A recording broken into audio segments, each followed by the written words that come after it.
this area so special is that we have an amazing population of dolphins here. We have around 90 resident dolphins in this area, the Indo-Pacific bottlenose dolphin. So they live in our waterways all year round. They've all got their favourite little spots, so they've all got different areas of the estuary that they'll spend the most of their time. And the different behaviours we see here, compared to other areas of Australia and the world. From feeding techniques, so shallow water tail whacks, to octopus tossing. Also got the little ones, the little calves will do what's called snacking. So they'll turn upside down and they'll chase the tiny little fish and catch the fish that way.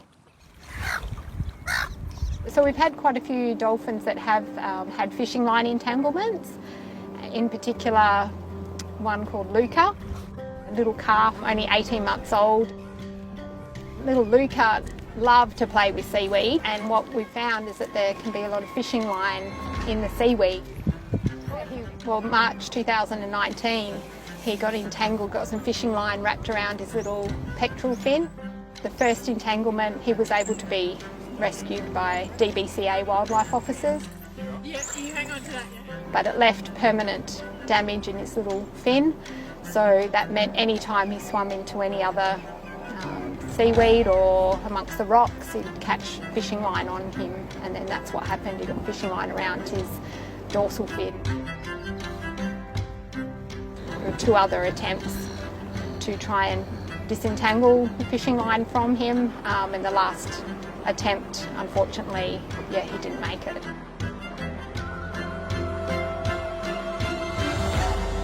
It really breaks your heart when you see them entangled and you see the injuries and the fact that it drags on for so long, because like a dolphin's not easy to catch. It's a prolonged process to get a rescue to actually happen. I've had quite a few calves that are entangled because they're the inquisitive ones, and when they get entangled, and then you're not only dealing with a calf but you're dealing with mum who's extremely stressed and just wants to protect her young. If we can make simple changes in our lifestyle, we can just make the world of difference to our incredible wildlife here. One of the easiest things you can do is just make sure that you always take your fishing line home with you, so everything from sinkers to hooks and line. We do have a lot of fishing line bins, so we ask people to use those bins.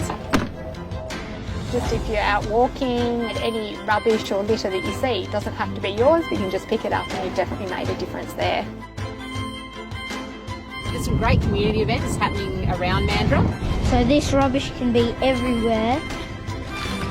Such events as Coastal Waste Warriors cleanups, they hold them monthly, which are fantastic. If everybody just did their little bit, what a big impact we could all make. Clean waterways, they're no accident. Be a champion for the waterways.